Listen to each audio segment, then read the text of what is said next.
Rather, such thinking is a recipe for endless conflict. We are not at war against terror, because terror is a state of mind. And as President Obama has said, as Americans, we refuse to live in fear, and we will not. Rather, we are focused on defeating and destroying al-Qaeda and its violent extremist allies. We are at war with al-Qaeda and its extremist allies, and any comment to the contrary is just inaccurate. We will destroy that organization.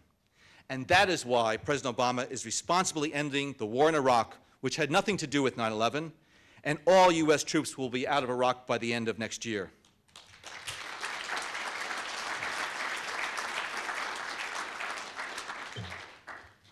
At the same time, the President has refocused the military mission in Afghanistan, targeting the Taliban insurgency and protecting the Afghan people, increasing training of Afghan security forces, and beginning the transfer of responsibility to those forces in summer 2011 so that American forces can begin to come home. Today, the core of al-Qaeda, led by Osama bin Laden, is seriously damaged, bloodied, and hunkered down in the tribal areas along the border between Afghanistan and Pakistan. We've taken out key leaders and made it harder for them to move, to raise money, recruit, train, and plot their bloody attacks. We've disrupted many more plots and saved many more lives than the American public or the press will ever know. Nevertheless, al-Qaeda remains adaptive and highly resilient, with a web of affiliates distributed throughout the world in places like Yemen, where al-Qaeda and the Arabian Peninsula took credit for the failed attack over Detroit, in Somalia and East Africa, the Sahel and North Africa, in South Asia and in Southeast Asia. So in partnership with countries around the world, we're using every tool in our toolbox to protect our country and our citizens, going after those murderers wherever they plot and train, sharing intelligence, and building the capacity of partners like Yemen to defend themselves, disrupting the financing that fuels terrorism, and working with law enforcement. At the same time, we recognize that there is no military solution to the second and larger challenge we face of violent extremism generally. This includes those upstream factors, the political and economic causes and conditions that help to fuel hatred and violence, including loss of faith in political systems to improve daily life and the vulnerability of young minds to predators like gangs and terrorist recruiters. And while poverty and lack of opportunity do not cause terrorism, it is obvious that the lack of education, of basic human services, and hope for the future make vulnerable populations more susceptible to ideologies of violence and death. Ultimately, these challenges require political and economic solutions. So in Afghanistan, we're investing in leaders who combat corruption, promote good governance, and improve basic services, including education and health. Across the border, we're partnering with the Pakistani people, investing $1.5 billion every year for 5 years to promote economic development and strengthen democratic institutions. And finally, we are doing everything in our power to protect our homeland. And just as Muslim Americans serve at every level of government, local, state, and federal, to keep our country safe, let's never forget that Muslim American citizens, you and your organizations, help keep our nation safe as well. This, too, is frequently lost in the hysteria and fear-mongering that often surrounds national security discussions.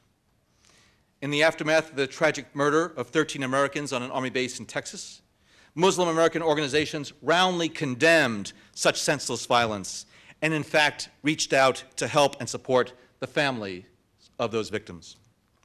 We read about arrests, such as the Lackawanna 6 in Buffalo, but forget that it was Muslim Americans, community members, religious leaders who helped bring such plots to the attention of authorities. We read about the cases, such as Somali Americans from Minnesota returning to fight in Somalia, and 5 Virginia men who went to Pakistan seeking out militancy. But let's not forget that it was concerned parents and families worried for their loved ones who frequently alerted authorities. In other words, keeping our country safe and protecting our sons and daughters from hateful ideologies demands trust and cooperation. Over the years, organizations represented here today have worked closely with our government in this regard. Going forward, I would suggest that several key principles can guide us as we meet our responsibilities to each other.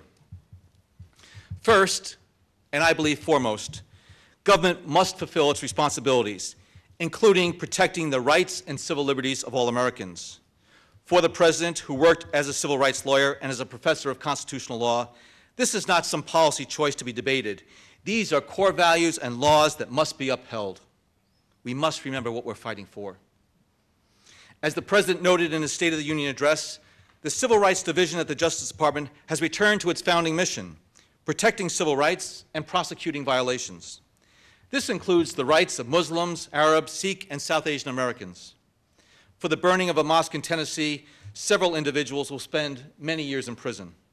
Across the country, the Justice Department has gone to court to protect the right of girls and women to wear the hijab to both school and work.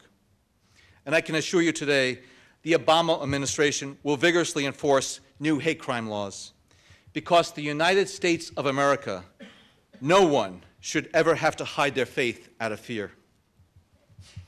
Second, your government must listen to you. Security policies and procedures cannot be formulated in a vacuum. They must reflect the realities of the world in which they will be implemented. Law enforcement cannot lose sight of the people that it is sworn to protect and to serve. We may not always see eye to eye, and I'm sure we will have differences as we discuss these issues today. These are very difficult and complex issues, though. And frankly, we within the government struggle with them on a daily basis. They do not lend themselves to easy answers. And at times, we are unfortunately forced to make some painful decisions that we would not make under ordinary circumstances. But on behalf of President Obama, on behalf of this administration, I can promise you this: in every discussion, in every decision, civil rights and civil liberties are always a priority. For example, in the wake of the attempted attack over Detroit, we strengthened our no-fly list, focusing on those who might do us harm, not those who don't. From the President on down, we are doing everything in our power to protect our national security and civil liberties, as we do not believe we need to make a choice between the two, and we will continue to optimize both our security and our civil liberties. Third, even as we listen and work together, we cannot securitize the relationship between the government and the American people. Not only cannot, but we should not. The relationship between the government and millions of Muslim, Arab, Sikh, and South Asian Americans and your government must not be defined by the threat of violent extremism. That is exactly what the terrorists want, and it would risk reinforcing the dangerous notion that your communities and your government are somehow in conflict, when in not we are fellow citizens facing a common threat and need to find common solutions.